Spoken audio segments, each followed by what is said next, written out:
Hi there, my name's Dr. Phil Craven and I'm Director of Teaching Labs and a Deputy Head of Education at the School of Chemistry at the University of Birmingham.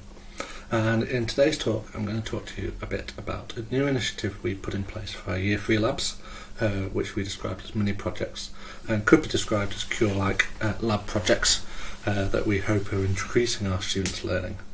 In this talk I'm going to kind of give you a background to our lab course at Birmingham, a background to cures and what they are, look at how we've implemented these mini projects, look at a couple of examples of them, and then look at the student feedback based on some student surveys.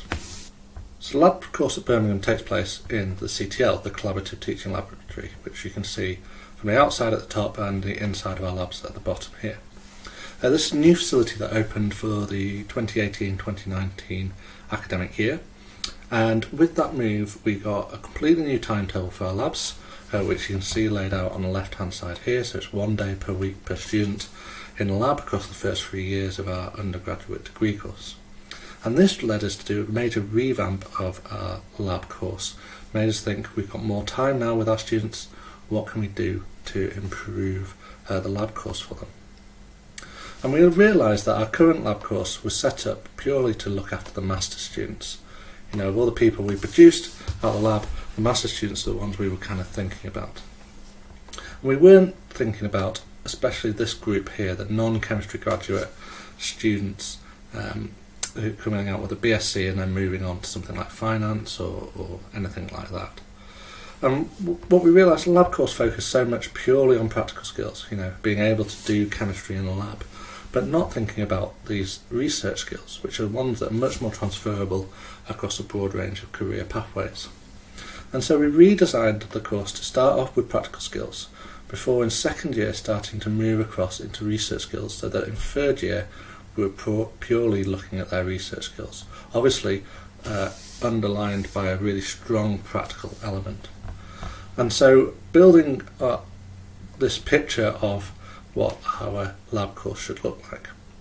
Now, for those of you who have read Mike's series paper from a couple of years ago on designing lab courses, you'll recognise this diagram. Unfortunately, he published this a year after we'd done the redesign, so it wasn't helpful to us directly, but the diagram I've kind of co-opted from that and adjusted to fit our lab course, because I think it's a really nice, clear way of showing how the lab course works out for us. So we've mentioned cures. So cures are course-based undergraduate research experiences, and there's no consensus to what these actually are and what they need to look like. But in 2016, Dolan wrote a really nice paper that summarised some of the key literature behind these. And she highlights these 3 key points here: that we need to have an element of discovery, an element of relevance, and get the students engaging in a wide range of scientific practices, included but not limited to those in the blue boxes here.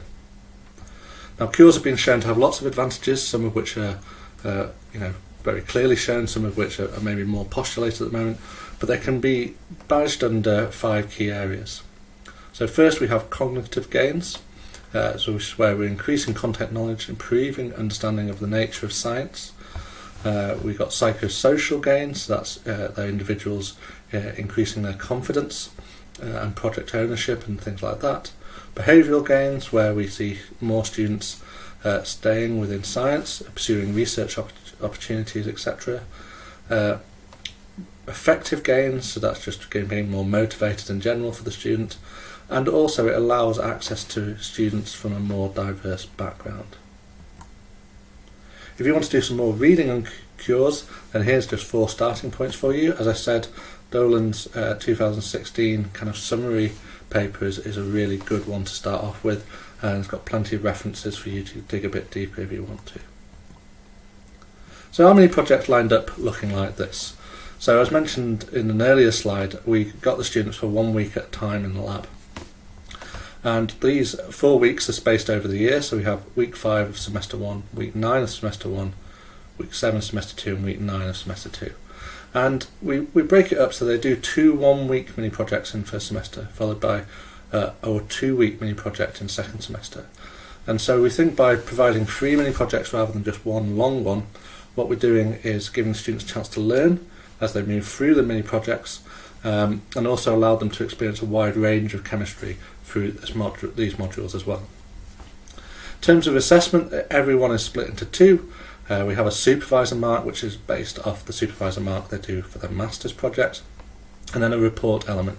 So we start off with a poster before moving on to a couple of ChemComs.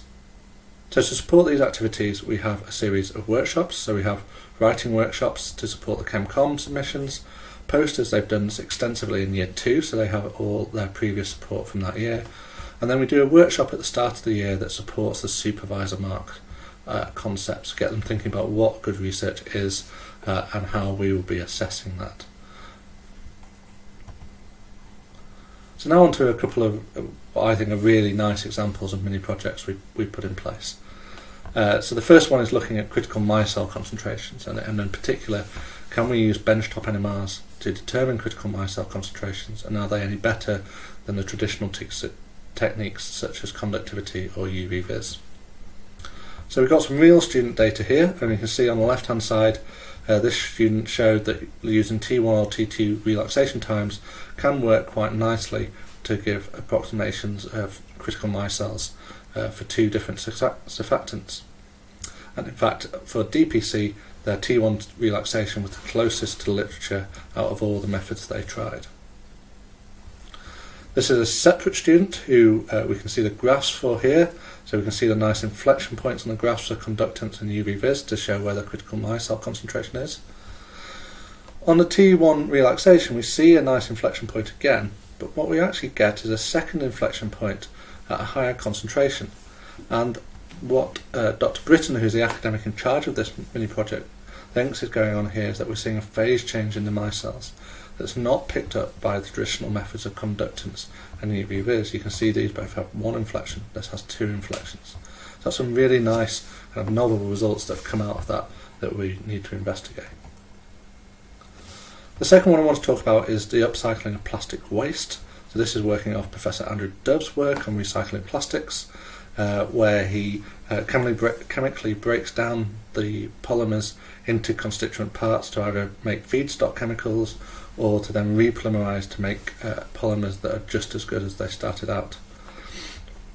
And what he does is he kind of walks them through an early part of this and gives them free rein to explore any aspect they want based on their own ideas and then their own interests. So this group looked at optimizing the catalytic regime. This group was particularly even more interesting, where they looked at whether you could selectively recycle one polymer in the presence of another. And you can see from this entry here, they pretty much get that selectivity. So they get 52% of the BPA polycarbonate, so that's this top polymer, broken down under these conditions, whereas only 3% of PET is broken down into its monomer. And so they're starting to get some really nice selectivity for that decomposition, and it's something they can work on again in the future. In terms of student feedback, we ran some student surveys throughout the course. So as you see on here, we're going from the beginning of the course, so right before they've had any interaction, right up until the end of the course, to see how the students felt about mini projects as a whole.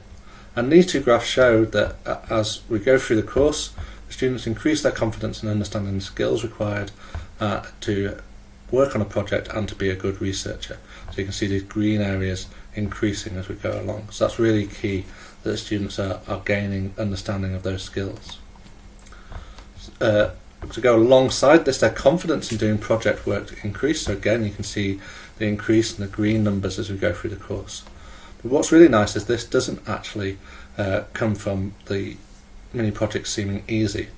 So these red bars here still show that the students found them quite difficult even at the end of the course. So this confidence does not come from good marks and finding it easy, it comes from just being better prepared. And finally, you can see here the students again really positive about using mini projects as a method of learning about subject matter and the process of scientific research, and a really positive impact on their interest in science. And you can see some of these quotes here. I particularly enjoyed this bottom one, where the student did not know what she wanted to do, but she decided to leave with a bachelor's and go now doing a master's in polymer chemistry in Europe. So finally, just want to thank a wide range of people. So within the school, Rachel and John, as head of school, head of education, gave me real support to do this lab redesign and to instigate these mini projects. Dr. Rob Laverick, our teaching fellow, who put a lot of support in behind the scenes in getting these up. And most importantly, the CTL staff in the wet lab, Cheryl, Charles and Letitia, who've been absolute stalwarts, and none of this would have been possible without them. I want to thank you guys for listening, and if you've got any questions, please come along to the session after these talks, or you can just drop me an email. My email is on the front slide of this presentation. Thank you again.